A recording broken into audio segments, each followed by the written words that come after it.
وہ رات اس کی زندگی کی عجیب رات تھی۔ صبح سویرے وہ ایک نئی جگہ پر جانے والا تھا، نہ جانے وہ اپنے محسن کی توقعات پر پورا بھی اتر پاتا کہ نہیں۔ یوں بھی یہ ٹریننگ مرزا سے زیادہ اس کی اپنی زندگی کے لیے ضروری تھی۔ پھر ایک بڑا امتحان شہزادی سے بچھڑنے کا تھا۔ وہ دم سے اس کی ویران اور خشک زندگی میں آکودی تھی، اس کے حواسوں پر چھا گئی تھی، اس کی سوچوں پر حاوی ہو گئی تھی۔ اس کے ساتھ گزرے ہوئے چند روز پلک جھپکتے میں گزر گئے تھے۔ اس وقت بھی صبح جانے کے خیالوں میں کھوئے ہوئے اچانک اس کے دل میں شہزادی کو دیکھنے کی تمنا مچلی، مگر اسے خود پہ قابو رکھنا پڑا۔ وہ مرزا طاہر کو کسی قسم کے شک کا موقع نہیں دینا چاہتا تھا، لیکن اس کی احتیاط بیکار گئی اور تھوڑی دیر بعد شہزادی خود اس کے کمرے کا دروازہ کھول کر اندر داخل ہوئی۔ دروازے کی کنڈی وہ اندر سے لگانا نہیں بھولی تھی۔ شہزادی تم؟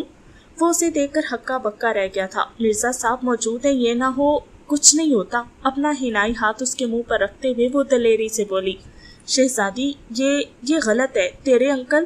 مگر اسے بات پوری کرنے کا موقع دیے بغیر وہ بے طرح اس سے لپٹ گئی۔ اسماعیل کے سارے اندیشے، سارے تفکرات جانے کہاں جا چھپے، اور پھر اسے اپنی سدھ بودھ نہ رہی۔ اس کی کیفیت اس بھوکے سی ہوگی جس کے سامنے اس کا مرغوب کھانا رکھ دیا گیا ہو۔ نہ معلوم وہ رات کا کون سا پہر تھا جب شہزادی کی سرگوشی اس کے کانوں میں گونجی۔ شاہ جی، بھول تو نہیں جاؤ گے اپنی شہزادی کو؟ سانس لینا بھی کوئی بھول سکتا ہے، وہ دل کی گہرائیوں سے بولا تھا۔ کاش میں تیرے لیے اتنی ہی اہم بن جاؤں، وہ تو تم ہو۔ بھول ہے تمہاری، شہزادی کے لہجے میں عجیب دکھ درایا تھا۔ تمہیں شہزادی جیسی ہزاروں مل جائیں گی، پر شہزادی کو شاہ جی جیسا ایک بھی نہیں ملے گا۔ کاش میں ہمیشہ تیری داسی بن کر رہ سکتی، تجھے ہمیشہ کے لیے اپنا کہہ سکتی۔ بس ایک چھوٹا سا گھر، زندہ رہنے کے لیے تھوڑی سی غذا اور تیرا ساتھ، کتنا دل فریب سپنا ہے نا؟ پر یہ ناممکن ہے، اس جنم میں تو کسی قیمت پر پورا نہیں ہو سکتا۔ خود کلامی کرتے ہوئے وہ اسماعیل کی چوڑی چھاتی سے لپٹ گئی تھی۔ اسماعیل کو اس کی باتیں بڑی عجیب محسوس ہو رہی تھی۔ وہ بالکل بدلی سی لگ رہی تھی، لیکن اسماعیل نہیں جانتا تھا کہ وہ کن طوفانوں کی ضد میں تھی۔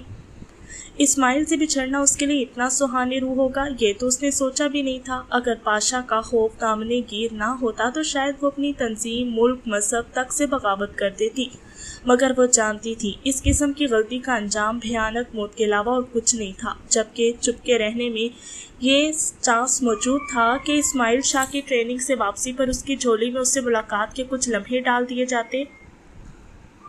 اس رات اس نے اسماعیل کو سونے نہیں دیا۔ کبھی پیار بھری سرگوشیاں، کبھی وعدے وعید، کبھی شکوے شکایات۔ اسے سمجھ نہیں آ رہی تھی کہ وہ رات کو کیسے طول دے، صبح کو آنے سے کیسے روکے، مگر وقت اپنی چال نہیں بدلتا۔ ہجر کی لمبی رات اور وصل کی شب مختصر صرف ذہنی سوچ کی تفاوت کا نتیجہ ہوتی ہے، ورنہ وقت نہ تو وصل میں تیزی سے گزرتا ہے اور نہ ہی ہجر میں ٹھہرتا ہے۔ وہ رات بھی آخر گزر گئی، پاروتی کی زندگی میں آنے والی مختصر ترین رات۔ صبح اذانوں کے ٹائم پر وہ بہتی آنکھوں سے اپنے شاہ جی کو الوداع کہہ کر اس کے کمرے سے نکل آئی۔ اس کے جانے کے بھی اسماعیل سونے میں کامیاب نہیں ہو سکا، یہاں تک کہ اس کا بلاوا آ گیا کہ ناشتے کی میز پر اس کا انتظار ہو رہا ہے۔ ڈائننگ ٹیبل پر شہزادی اور مرزا دونوں اسے اپنے منتظر نظر آئے۔ ناشتے کے دوران شہزادی کی نگاہیں ایک لمحے کے لیے بھی اس کے چہرے سے نہیں ہٹی تھیں، مگر وہ کوشش کے باوجود اس سے نظریں نہیں ملا سکا تھا۔ وہ نہیں چاہتا تھا کہ مرزا طاہر حسین کو ان کے مابین کسی قسم کے تعلقات کا شک پڑے، مگر شہزادی کو شاید کسی چیز کی پرواہ نہیں رہی تھی۔ مسٹر اسماعیل، مرزا جو شہزادی کی حرکتوں سے انجان سر جھکائے ناشتہ کرنے میں مصروف تھا، اس سے مخاطب ہوا۔ اب 15 ماہ کے لیے تم تمام دنیا سے کٹ کر ایک ٹریننگ سینٹر تک محدود ہونے والے ہو۔ اس کا ایک فائدہ تو یہ ہوگا کہ واپسی تک تم ایک بھولی بسری داستان بن چکے ہوگے، دشمن اور پولیس والے تمہیں فراموش کر چکے ہوں گے۔ دوسرا فائدہ تمہاری اپنی ثوابدید پر ہے کہ تم وہاں کتنا کچھ سیکھ سکتے ہو۔ اس بات کا تجھے بخوبی علم ہو گیا ہوگا کہ پاکستان میں طاقت کا قانون چلتا ہے، جس کی لاٹھی اس کی بھینس والی کہاوت اگر صادق بیٹھتی ہے تو پاکستانی معاشرے پر دولت کی میرے پاس کمی نہیں ہے۔ تجھے بھی واپسی پر دولت کمانے کے کئی ڈھنگ سکھلا دوں گا، مگر اس سے پہلے تم جسمانی طور پر اس قابل ہو جاؤ کہ اپنے مظلوم والدین اور معصوم بہن کے قاتلوں اور ان کی مددگاروں کی گردنیں اپنے ہاتھوں سے مروڑ سکو۔ وہاں سینٹر میں گھبرا نہ جانا، شروع میں تجھے کافی دقت و دشواری کا سامنا کرنا پڑے گا، لیکن آہستہ آہستہ عادی ہو جاؤ گے۔ تمہارے علاوہ اور لڑکے بھی ہیں، پہلے ان کی تعداد 14 تھی، مگر کل مجھے اطلاع ملی ہے کہ 5 مزید لڑکے بھی جا رہے ہیں وہاں۔ اور آخر میں میری ایک نصیحت یاد رکھنا، مذہب ہر آدمی کا ذاتی معاملہ ہوتا ہے، اصل چیز ہے انسانیت۔ کوئی ہندو ہے، سکھ ہے، عیسائی ہے، کچھ بھی ہے، ہمیں اس سے کوئی غرض نہیں، ان کے لیے ان کا دین، ہمارے لیے ہمارا دین۔ लेकिन इंसानियत का रिश्ता जो है ना वो बहुत बड़ा रिश्ता है, समझ गए? जी सर, वो मोहब्बाना लहजे में बोला। ओके, गाड़ी तैयार खड़ी है, सिर्फ तेरे नाश्ते करने की देर थी। ये कहकर मिर्जा ने उससे अलविदाई मुसाफा किया और फिर दोबारा कुर्सी पर बैठकर अखबार संभालते हुए बोला, शहजादी तुम्हें गाड़ी तक छोड़ाएगी, आगे तूने कहाँ जाना है ये सब कुछ ड्राइवर को पता है। डाइनिंग हॉल से निकलती ही शहजादी उस बुरी तरह से उससे चिमटी कि वो बौखला गया। कोई देख लेगा क्या कर रही हो? तो क्या हो जाएगा? वो भराई हुई आवाज में बोली। ज्यादा से ज्यादा जान से ही जाऊंगी ना, इस तरह घुट घुट कर जीने से तो बेहतर है मर ही जाऊं। पगली, इतनी जल्दी हिम्मत आती? चंद माह की तो बात है, वापसी पर मैं ताहिर साहब के आगे झोली फैलाकर तेरा हाथ मांग लूंगा। मुझे उम्मीद है उस जैसा शफीक आदमी ना नहीं करेगा। तुझे नहीं पता शाहजी, तुझे नहीं पता। उसने सिसकी भरी और फिर इस्माइल की पेशानी पर बोसा देकर उससे अलहदा होते हुए बोली, जाओ, शहर में काले शीशों वाली मर्सिडीज खड़ी है, मैं शायद तुझे जाता ना देख पाऊँ। ये कहते ही वो अपने कमरे की तरफ दौड़ गई और इस्माइल बोझल कदमों से सहन की तरफ बढ़ गया। मिस्टर औरंगजेब, मुझे ये सब साथ बहुत बुरा लग रहा है, मगर हकीकत यही है कि मुझे तुम्हारी आखिरी ख्वाहिश पूछने के लिए भेजा गया है। आतिफ के लहजे में हर दर्जा संजीदगी भरी हुई थी। इसका मतलब है मेरी हलाकत का फैसला हो चुका है? औरंगजेब ने खुद कलामी की। उसके चेहरे पर अजियत के आसार नमूदार हुए। चंद लम्हे उसी कैफियत में गुजारने के बाद वो बोला, आखिरी ख्वाहिश तो है साहब, अगर आप मेहरबानी कर सके तो मुझे सिर्फ 24 घंटे की भीख दे दें, सिर्फ 24 घंटे की। ये वक्त मैं अपनी बीवी के साथ गुजारना चाहता हूँ, अपनी नसरीन के साथ। जाने कब से उसके कान मेरे होंठों से निकलने वाले प्यार के 2 बोलों को तरस रहे हैं। मुझे तो हराम कमाने से ही फुर्सत नहीं थी, मेरी नज़र में सब कुछ दौलत ही थी। मैं तो अपने बच्चों को भी जी भर के प्यार ना कर सका, उनके साथ खेल ना सका, उन्हें बुरा भला ना समझा सका। इन 24 घंटों में शायद मैं उन्हें ज़िंदगी का फ़लसफ़ा समझाने में कामयाब हो जाऊं। कहीं वो भी अपने बदनसीब बाप के नक्शे कदम पे ना चल पड़े, उस रास्ते पर कदम ना बढ़ा ले जहाँ से लौटना नामुमकिन हो जाता है। सिर्फ 24 घंटे साहब, बस एक दिन एक रात, शायद कोई बेहतरी मुमकिन हो जाए। शायद साहब, शायद। इस बारे में तुझे पहले सोचना चाहिए था। सोचा था साहब, बहुत सोचा था। बुरा हो लालच ने मुझे कहीं का नहीं छोड़ा। बहुत समझाया था मुझे मेरे दोस्त अकबर ने, मगर उस वक्त अकल नहीं आई, ना समझ सका मैं। आरजी ऐशो आराम के लिए अपनी आखिरत भी बर्बाद कर डाली, दुनिया भी हाथ ना आई। प्लीज़ साहब, ये 24 घंटे बहुत मुख्तसर टाइम है, अल्लाह आपका भला करेगा। मुझे अपने जुर्म का इतराफ़ है और उसके बदले सुनाई जाने वाली सज़ा भी कबूल है। मैं अपनी सज़ा की तखफीफ का ख्वास्तगार भी नहीं हूँ, बस अपने बीवी बच्चों के साथ चंद घंटे गुजारने का ख्वाहिशमंद हूँ।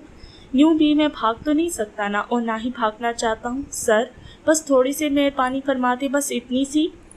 औरंगजेब, ये मेरे बस में नहीं है, अलबत्ता इसके अलावा कोई ख्वाहिश हो तो बताओ।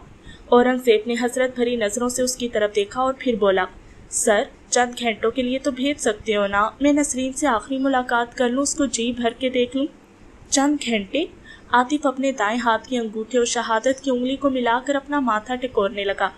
यह उसके सोचने का मखसूस अंदाज था। औरंगजेब उम्मीद भरी नज़रों से उसकी जानिब मतवज्जे रहा। थोड़ी देर उस शुगल में मसरूफ रहने के बाद वो उठता हुआ बोला, मैं अपने सीनियर से इस बारे में इजाज़त लेने की कोशिश करता हूँ। उसकी वापसी तक औरंगजेब उम्मीदों बेम की कशमकश में मुब्तला रहा। आज से अपनी बीवी बच्चों के साथ चंद घंटे गुजारने की कीमत का एहसास हो रहा था। आज उससे जितना मुआवजा तलब किया जाता वो चंद घंटों के अवज़ अदा करने को तैयार था, बशर्तीका इतनी रकम उसके पास होती। आतिफ की वापसी बामुश्किल 1-8 घंटे में हो गई, मगर औरंग के लिए ये वक्त बहुत तवील हो गया था। वैसे भी इंतज़ार को जहन्नुम का टुकड़ा कहा जाता है। सर, क्या तय हुआ? आतिफ के कमरे में दाखिल होते ही वो बेसब्री से मुस्तफसर हुआ, क्योंकि मजीद इंतजार की सकत उसके अंदर नहीं रही थी। मिस्टर औरंगजेब, तुम्हारे लिए एक नई ऑफर लाया हूँ। आतिफ का अंदाज ड्रामाई था। तुम्हारी गुफ्तगू सुनकर हमने तेरी पहले वाली सज़ा मंसूख करते हुए एक और फैसला किया है। वो क्या सर? वो ये कि आतिफ ने एक हल्का सा वक्फा लिया जो औरंगजेब को बहुत गिरा गुजरा, मगर वो सब्र से उसके दोबारा बोलने का मुंतजिर रहा। हमने तुम्हारी रिहाई का फैसला कर लिया है। तुम हमारे साथी के तौर पर अपने दफ्तर में अपनी पोस्ट पर फाइज रहते हुए काम करोगे, और ये अजाला होगा तेरे उन करतूतों का जो इससे पहले तुमसे सरजद हो चुके हैं। इस दौरान अगर तूने दोबारा 2 नंबरी करने की कोशिश की तो उसका खुमियाजा सिर्फ तुझे नहीं, तेरे पूरे खानदान को भी भुगतना पड़ेगा। मंजूर है? जवाबन कुछ कहने के बजाय औरंगजेब फटी फटी आंखों से उसे घूरे जा रहा था, और फिर अचानक उसके मुंह से कहका निकला, शायद मैं बैठे बैठे ख्वाब देख रहा हूँ सर, या फिर मेरे कान बज रहे हैं। نہیں، یہ حقیقت ہے، تم نے جو سمجھا ہے میں نے وہی کہا ہے۔ سر پلیز، اگر آپ میرے منہ پر ایک زوردار تھپڑ مار سکے تو آپ کی عنایت ہوگی تاکہ مجھے یقین آ جائے کہ میں جاگ رہا ہوں۔ اورنگزیب، بدحواسی میں مبتلا ہونے کی ضرورت نہیں، میری بات کا جواب دو، کیا تم ہمارے لیے ایمانداری سے کام کرنے کے لیے تیار ہو؟ دل و جان سے سر، اگر میں بندہ نہ ہوتا تو یہ بات آپ کے پاؤں پر گر کر کہتا۔ نہیں مسٹر اورنگزیب، اتنا گرنے کی ضرورت نہیں، اب تم نے اپنے وطن کی حفاظت کے لیے خود کو نامزد کر لیا ہے، لیکن یہ یاد رہے کہ اس میں تیری جان کو بھی خطرہ لاحق رہے گا۔ میری زندگی تو ویسے ہی پوری ہو چکی ہے، وہ اب دیدہ ہو گیا، اب تو بقیہ سانسیں وہ ہیں جو مجھے اس مٹی کی خدمت کا اوزا نام مل رہی ہیں۔ گڈ، عاطف تحسین آمیز لہجے میں بولا، یہ بات ہمیشہ یاد رکھنا، باقی تمہاری غلط شہرت اپنوں اور بیگانوں کے درمیان میں پھیلی ہوئی ہے، لیکن تم نے اس شہرت کو نیک نامی میں بدلنے کی کوشش نہیں کرنی، ظاہراً اپنی پہلے والی حالت پر قائم رہنا ہے۔ جو بندہ تمہارے ساتھ سودا بازی کرنا چاہے بے فکر ہو کر ہاں کر دینی، اسے مطلوبہ مال بھی مہیا کر دینا ہے، مگر اس کے ساتھ ساتھ ہمیں بھی آگاہ رکھنا ہے۔ ویسے امید واسق تو یہی ہے کہ اب کوئی مشکل سے ہی تم سے رابطہ کرنے کی کوشش کرے گا، لیکن تو نے ذہنی طور پر تیار رہتے ہوئے مطلوب کلرک کے اوپر گہری نظر رکھنی ہے۔ اس کے علاوہ بھی تیری نظر میں کوئی ایسا شخص تمہارے دفتر کی کسی برانچ میں موجود ہے تو اس سے بھی روابط بڑھا دینے ہے، میری بات سمجھ رہے ہو نا؟ جی سر۔ او سوری، مجھے تمہیں کھولنے کا خیال ہی نہیں رہا، پہلے سے ہدایات جاری کرنی شروع کر دی، عاطف نادم لہجے میں کہتے ہوئے اس کی طرف بڑھا اور اس کی بندشوں کو کھول دیا۔ میں آپ کا شکریہ ادا نہیں کر سکتا سر۔ اورنگزیب کی آنکھوں میں آنسو آ گئے، آپ نے مجھے توبہ کرنے کا موقع دیا، مجھے نسرین واپس لوٹا دیے، ماریا اور خالد میری گود میں ڈال دیے، مجھے نئی زندگی عطا کی ہے، میں شکریہ کہہ کر آپ کی توہین کا مرتکب نہیں ہونا چاہتا، بس آپ سمجھ لیں کہ اس وقت میرے جذبات کیا ہیں۔ تو ہمارا بھائی ہے اورنگزیب، عاطف نے اسے چھاتی سے لگا لیا، یہ وطن، یہ سرزمین ہماری ماں ہے اور ہم تمام اس کے بیٹے ہیں۔ تو ایک ماں کے بیٹے تو بھائی ہوتے ہیں نا، تو بھائیوں کے درمیان شکریہ کیسا؟ تجھے واقعی شکریہ ادا کرنے کی ضرورت نہیں۔ تھوڑی دیر بعد اورنگزیب ایک آرام دہ صوفے پر بیٹھا چائے پیتے ہوئے عاطف کی ہدایات کو غور سے سن رہا تھا۔ وہ مسلسل سفر کرتے ہوئے 6-7 گھنٹوں کے بعد حیدرآباد میر پور خاص سے ہوتے ہوئے عمر کوٹ پہنچ گئے۔ ڈرائیور نے گاڑی کو ایک چھوٹے سے مکان کے اندر جا کر روکا، وہاں ان کا استقبال ایک ادھیڑ عمر شخص نے کیا جسے اسماعیل کے ساتھی نے نورل کہہ کر پکارا تھا۔ دن کا کھانا وہ راستے میں نہیں کھا سکے تھے۔ نہا دھو کر تازہ دم ہونے کے بعد انہوں نے دن کا کھانا کھایا اور پھر اسماعیل کا ساتھی، جس نے اسماعیل کو اپنا نام امام بخش بتلایا تھا، کہنے لگا، شاہ جی آپ چند گھنٹے آرام کر لیں، یہاں سے مغرب کے ٹائم نکلیں گے۔ اور اسماعیل سر ہلاتا ہوا آرام گاہ کی طرف بڑھ گیا۔ گزشتہ رات وہ ایک لمحے کے لیے بھی نہیں سو سکا تھا اور آنے والی رات بھی بے آرامی میں گزرنے والی تھی، اس لیے اس نے سونے میں عافیت سمجھی۔ اس کی آنکھ امام بخش کے جھنجھوڑنے پر کھلی۔ شاہ جی اٹھو، تیاری کرو، کھانا کھا کر نکلتے ہیں۔ کھانے کے لیے تو بالکل جی نہیں کر رہا، اس نے غسل مندی دور کرنے کی غرض سے انگڑائی لی۔ اچھا پھر فریش ہو جاؤ، چائے پی کر نکل چلتے ہیں، کھانا راستے میں کھائیں گے۔ ہاں یہ ٹھیک ہے، اسماعیل نے چارپائی چھوڑ دی۔ تھوڑی دیر بعد وہ ایک مرتبہ پھر منزل کی طرف رواں دوا تھے۔ اس مرتبہ سواری بدل گئی تھی اور وہ بجائے مرسیڈیز کے ایک کھلی چھت کی جیپ میں سوار تھے۔ ڈرائیونگ سیٹ پہ امام بخش کی جگہ نورل نے سنبھال لی تھی۔ گھنٹہ بھر سفر کے بعد وہ پاکستان کے سب سے بڑے صحرا تھر پارکر میں داخل ہوئے۔ اسماعیل تو راستے سے بالکل نااہل تھا، اس سے پہلے اسے کبھی کراچی سے باہر جانے کا موقع نہیں ملا تھا، البتہ امام بخش کی نورل سے ہونے والی گفتگو سے اس نے اندازہ لگایا تھا کہ وہ اس راستے پر کافی دفعہ سفر کر چکا تھا۔ اسماعیل ان کی غیر دلچسپ باتوں سے لاتعلق ہو کر سونے کی کوشش میں مصروف ہو گیا، مگر یہ کوشش بے سود رہی کہ ناہموار راستہ اور جیپ کی اچھل کود سے آدمی صحیح طریقے سے بیٹھ نہیں سکتا تھا، نیند کیا کی جاتی۔ جیپ کی لائٹیں نورل نے بجھائی ہوئی تھی اور پھر صحرا میں کافی دیر سفر کرنے کے بعد ایک جگہ نورل نے جیپ روک دی۔ چلو شاہ جی، اس سے آگے پیدل سفر کرنا پڑے گا، اس کا گائیڈ امام بخش جیپ سے اترتا ہوا بولا۔ اسماعیل بھی اس کی تکلیف میں جیپ سے اتر گیا۔ امام بخش نے ایک سیاہ رنگ کا بیگ جیپ میں سے نکال کر کندھے سے لٹکایا اور نورل کو خدا حافظ کہتے ہوئے وہ آگے بڑھ گئی۔ آدھا گھنٹہ پیدل سفر کرنے کے بعد امام بخش آہستہ سے بولا، یہاں بات کرنے، کھانسنے اور کھنکارنے سے بالکل پرہیز کرنا، کیونکہ ہم پاکستان کی سرحد عبور کر رہے ہیں۔ یہاں سے دائیں بائیں دونوں جانب پاکستان رینجرز کے ٹاور ہیں، ان کی پیدل پیٹرولنگ بھی یہاں سے گزرتی ہے، اس لیے خاموشی اور تیزی سے چلتے رہو۔ اسماعیل نے خاموش رہتے ہوئے اس بات میں سر ہلا دیا۔ रेत पर कदमों की आहट यूं भी कम सुनाई देती है। दाएं बाएं थोड़े थोड़े फासले पर इस्माइल को रोशनी चमकती हुई नजर आ रही थी, जो लाजमन रेंजर चौकियों में जलने वाली लाइटों की थी। बस अब खतरे से बाहर हैं। इमाम बख्श सुकून का सांस लेते हुए बोला। क्यों, इंडियन बॉर्डर भी क्रॉस कर ली है क्या? इस्माइल के लहजे में हैरानी थी। नहीं, लेकिन उनसे बातचीत हो चुकी है। क्या मतलब? मतलब बहुत वाज़ेह है, हम स्मगलरों के रूप में सरहद पार कर रहे हैं। ये बैग देख रहे हो ना? उसने काला बैग इस्माइल की नज़रों के सामने लहराया। इसमें थोड़ी बहुत मंशियात है ताकि हम पे कोई शक न कर सके। स्मगलरों के लिए यूं भी जवानी की सरहदें खुली हुई हैं। मगर आप तो पाकिस्तान की सरहद अबूर के बाद कह रहे थे कि अब हम खतरे की हदूद से निकल आए हैं। हाँ, क्योंकि इस दफ़ा नोरल टाइम की कमी की वजह से पाकिस्तान रेंजर्स के सरहदी मुहावजों से डील नहीं कर सका था। अलबत्ता भारत में मौजूद आदमी ने हमारे मुतल्लिक इत्तला दी हुई है। इमाम बख्श ने इस्माइल का शक रफा करने की कोशिश की। थोड़ी देर बाद वो कांटादार तार की एक ऊंची बाड़ के करीब पहुंच गई थी। आम हालात में उस सारी तार में करंट दौड़ाया जाता है। इमाम ने सरगोशी की, लेकिन आज ये किलोमीटर भर का टुकड़ा उससे मुस्तस्ना रखा गया है। हमारे लिए? इस्माइल मुस्तफसर हुआ। बिल्कुल, कहते हुए वो एक मखसूस जगह पर तार के करीब बैठ गया। पहले जेब से टेस्टर निकाल कर उसने तारों में करंट की गैर मौजूदगी की तसल्ली की और फिर बैग से दस्तानों का जोड़ा निकालकर हाथ में पहनते हुए उसने तार को मखसूस अंदाज से खोलना शुरू कर दिया। इस जगह शायद पहले से खुफिया गुजरगाह बनी हुई थी। चंद मिनट में इमाम बख्श ने इतना रास्ता बना लिया था कि वो आसानी से वो बाड़ अबूर कर गए। बाड़ को अपनी पहली हालत में लाने के बाद इमाम बख्श इस्माइल को लिए आगे बढ़ा। चंद मीटर के फासले पर एक और बाड़ थी, उसको भी उन्होंने पहली बाड़ की तरह अबूर किया। आधा घंटा मजीद पैदल चलने के बाद वो रेत के एक टेले के पीछे छुपी हुई जीप तक जा पहुंचे। इमाम बख्श ड्राइविंग सीट पर बैठे हुए आदमी से बोला, हम लेट तो नहीं हो गए? नहीं, वो जवाबन बोला, बल्कि 10 मिनट पहले ही पहुंच गए हो। तो फिर चलो। इमाम बख्श उसके साथ बैठ गया और इस्माइल उसकी देखा देखी अगली नशिस्त पर बैठ गया। रास्ते में इमाम बख्श ड्राइवर के साथ मुख्तलिफ मौज़ूआत पर महवे गुफ्तगू रहा, जबकि इस्माइल उनकी गुफ्तगू से लाताल्लुक आने वाले दिनों के ख्याल में खो गया। आध पौन घंटा मजीद सफ़र करने के बाद वो पुख्ता रोड पर चढ़ गए और रोड पर चढ़ते ही ड्राइवर ने स्पीड बढ़ा दी थी। रोड की हालत इतनी अच्छी नहीं थी, मगर सहरा के मुकाबिल वो बहुत बेहतर था। उस रोड पर तकरीबन 20-25 किलोमीटर चलने के बाद ड्राइवर ने एक मरतबा फिर गाड़ी कच्चे में उतार दी। इस दफ़ा चंद किलोमीटर चलने के बाद वो एक बहुत बड़ी इमारत के करीब पहुंचे। अजीब बात यह थी कि उसके करीब कोई दूसरी आबादी नजर नहीं आ रही थी। वो इमारत बहुत ज़्यादा वसी थी, इतनी कि उसे आसानी से पुराने ज़माने का कोई किला कहा जा सकता। चौकीदार ने उनकी शिनाख्त के बाद इमारत के बड़े गेट का एक पट खोल दिया। उनकी जीप आसानी से अंदर दाखिल होगी। इमारत के वसी सहन के एक कोने में गाड़ियों की पार्किंग की जगह बनी हुई थी। उसमें 2 जीपें और एक कार पहले से खड़ी हुई थी। उनके ड्राइवर ने भी गाड़ी वहीं रोकी और नीचे उतर के इस्माइल को साथ लेकर इमाम बख्श अंदरूनी इमारत की तरफ बढ़ गया। इमारत के सहन में वक्फे वक्फे से लगे बल्ब अपनी जर्द रोशनी बखेर रहे थे।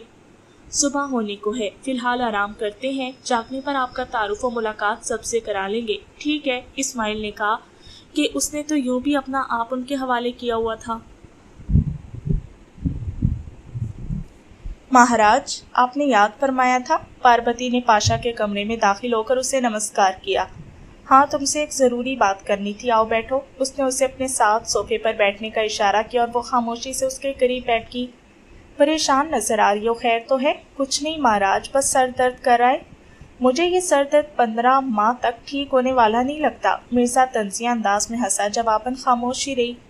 जाने मन, इतनी बेरुखी भी ठीक नहीं होती। मिर्ज़ा ने एक नाजेबा हरकत का इर्तिकाब करते हुए उसे छेड़ा, मगर पार्वती के अंदाज में सर्द मोरी कायम रही। अलबत्ता जुबान से उसने किसी किस्म का इतराज़ करने की कोशिश नहीं की थी। तुम्हारे इस रवैये को मैं क्या समझूं? मिर्ज़ा के लहजे में छुपी वहशत पार्वती को दहलाने के लिए काफ़ी थी। महाराज, भारत माता के लिए मेरा शरीर और मेरी आत्मा दोनों हाजिर है और इसी निस्बत से आपको मेरे बारे मुकम्मल इख्तियार हासिल है। शाजी की जुदाई में मेरा मन बेअक्ल है तो ये एक गैर इख्तियारी फेल है, इसमें मेरा कोई दोष नहीं। अलबत्ता उसके लिए अगर मैं अपने फ़र्ज से गाफिल हुई हूँ तो आपको हक हासिल है कि जो चाहे सजा दे। मैं हर किस्म के शराब का सामना करने के लिए तैयार हूँ। तेरा क्या ख्याल है? उसे यहाँ से दूर भेजने में मेरी ज़ाती गर्ज शामिल थी या उसके तेरे करीब होने में मुझे कोई एतराज़ था? पार्वती की वजाहत ने मिर्ज़ा के लहजे को नरम कर दिया। मैं ऐसा सोच भी नहीं सकती महाराज। तो फिर ये बेरुखी कैसी? क्षमा चाहती हूँ महाराज, मेरे रवैये से आपको ठेस पहुंची। मेरा मकसद हरगिज़ आपकी दिल आज़ारी नहीं था। ऐसा सोचने से पहले ही मैं मर जाना पसंद करूँगी। आप मेरे गुरु महाराज हैं। आपकी कृपा से आज मुझे ये मकाम मिला है। आपके चरणों में रहना मुझे स्वर्ग में रहने से ज़्यादा महबूब है, लेकिन क्या करूँ, शाहजी के मुतालिक मुझे अपने दिल पे इख्तियार नहीं रहा। मैं कोशिश करूँगी कि जल्द से जल्द उसे मन से खरोच दूँ, मगर उसमें थोड़ा टाइम लगेगा। उस वक्त तक अगर आप हमेशा की तरह बड़ेपन का मुशायरा करते हुए मेरी लफ्ज़िशों से सरफे नज़र कर सकें तो ये एहसान होगा, वरना आपकी दी हुई हर सज़ा, हर अताब मुझे खुशी से कबूल होगा। पार्वती, तुम इतनी दूर निकल जाओगी? मुझे पहले अंदाज़ा होता तो कभी ये जुआ न खेलता। बहरहाल जो हुआ सो हुआ। तुम फिक्र मत करो, इस्माइल शाह की अहमियत तुम्हारे मुकाबले में ज़रा भी नहीं है। भगवान ने चाहा तो मैं जल्द ही तुम्हें कोई खुशखबरी सुनाऊंगा। कैसी खुशखबरी महाराज? पार्वती के लहजे में हज़ारों उमंगें और ख्वाहिशें पनहा थी। शायद इस्माइल शाह के पास तुझे ट्रेनिंग सेंटर भिजवा दिया जाए। महाराज, पार्वती पड़ते मुसरत से ज़मीन पर बैठते हुए उसके कदमों से लिपट गई। मगर उससे आगे उससे कुछ बोला नहीं गया और वो खामोशी से आंसू बहाने लगी। पार्वती, मैं बाला हकाम से बात करता हूँ, क्योंकि तुम्हारा यहाँ तकर्रर उन्हीं का फैसला है और उनकी मर्जी के खिलाफ मैं तुझे ट्रेनिंग सेंटर नहीं भिजवा सकता। अलबत्ता इतना वचन देता हूँ कि मैं पूरी कोशिश करूँगा। आप कर सकते हैं महाराज, आप महान हैं। आपकी बात को ठुकराना इतना आसान नहीं है। आपकी पहले भी बहुत ज़्यादा नवाजिशें हैं मुझ पर। एक एहसान और कर दें, बस आखिरी बात, बिल्कुल आखिरी। तो मैंने कह तो दिया है कि भगवान ने चाहा तो हो जाएगा। अब ज़रा तुम भी करीब हो जाओ, काफ़ी दिन हो गए इतना दूर रहते हुए। उसने पार्वती को बाजू से पकड़कर खींचा और इस मर्तबा पार्वती के रवैये में पहली सर्दमोरी मफकूद थी। अपने शाहजी तक जाने की उम्मीद ने उसके वतन में बिजलियां भर दी थी। इंस्पेक्टर दिलशाद अमीन ने जैसे ही गाड़ी थाने की जानिब मोड़ी, उसे थाने की दीवार के मत्सल 3 आदमी गुत्थम गुत्था नजर आए। उनके माबेन झगड़ा शायद उसी वक्त ही शुरू हुआ था, क्योंकि उनके इर्द गिर्द अवाम का जमघटा नजर नहीं आ रहा था। करीब पहुंचने पर उसे मालूम हुआ कि लड़ाई के बजाय एक आदमी की ठुकाई हो रही थी। मार खाने वाला फटे पुराने कपड़े पहने हुए था और हुलिये से मजदूर नजर आ रहा था, जबकि उससे पीटने वाले अच्छे खासे खाते पीते लग रहे थे। ओए क्या बात है, छोड़ो इसे, वो रोबदार लहजे में बोला। ठुकाई करने वालों ने पीछे मुड़कर देखा तो हाथों को रोक लिया और उसमें दिलशाद की पुररोब आवाज़ से ज़्यादा वर्दी का अमल दखल था। इसे क्यों मार रहे हो? थानेदार साहब, आप इस बात को छोड़ेंगे, हमारा ज़ाती मामला है। उनमें निस्बतन ज़्यादा उम्र वाला बेपरवाही से बोला। क्या? दिलशाद अमीन के पठानी खून ने जोश मारा और वो चील की तरह उस आदमी पे चपटा। उल्लू के पट्टे, कानून को कहता है कि ये हमारा ज़ाती मामला है। उसने उसे ठोकरों पर रख लिया। काफ़ी राहगीर ये तमाशा देखने के लिए इकट्ठे हो गए थे। उसके दूसरे साथी ने भी एहतजाजन आवाज़ बुलंद की। थानेदार साहब, आप अच्छा नहीं करे, कम से कम हमारा कसूर तो बता दे। बता दूंगा पुत्र, बता दूंगा। तफसीली गुफ्तगू हवालात में होगी। ऐसे ही हमारा जुर्म तो बतलाओ आखिर। थानेदार शायद उसकी बात को दरखुर इतना ना समझता, मगर अचानक राहगीरों के हजूम से एक आदमी बाहर निकला। अस्सलाम वालेकुम थानेदार साहब, मैं रोजनामा तलू का रिपोर्टर हूँ। उसने एक कार्ड उसकी आंखों के सामने लहराया। क्या मैं आपके गुस्से की वजह जान सकता हूँ कि आप सरेआम एक नहते शहरी को क्यों ज़दोकोब कर रहे हैं? इंस्पेक्टर दिलशाद अमीन को अचानक अपनी नाजुक पोजीशन का एहसास हुआ। वो जल्दी से बोला, ये दोनों इस मजदूर की पिटाई कर रहे थे। मैंने मना किया तो कहने लगे मैं दखल अंदाजी ना करूं, ये उनका ज़ाती मामला है और अब मैं हवालात की सैर करवाऊंगा तो इन्हें पता चलेगा कि मैं इनके मामलात में दखल अंदाजी कर सकता हूं या नहीं। उनमें से एक बोला, खुदा का खौफ करो थानेदार साहब, हमने कब इस मजदूर पर हाथ उठाया? हम तो इसे जानते ही नहीं। जान जाओगे पुत्र, जान जाओगे, वो सहर खुन लहजे में बोला और फिर सहाफ़ी की तरफ मतवज्जह हुआ। तुम अपनी तसल्ली इस मजदूर से इस्तफसार करके कर सकते हो। हाँ भाई साहब, आप क्या कहते हैं? मैं क्या कह सकता हूँ जनाब, मैं इधर से गुजरा तो थानेदार साहब इन दोनों की पटाई कर रहा था, मैं भी तमाशा देखने रुक गया।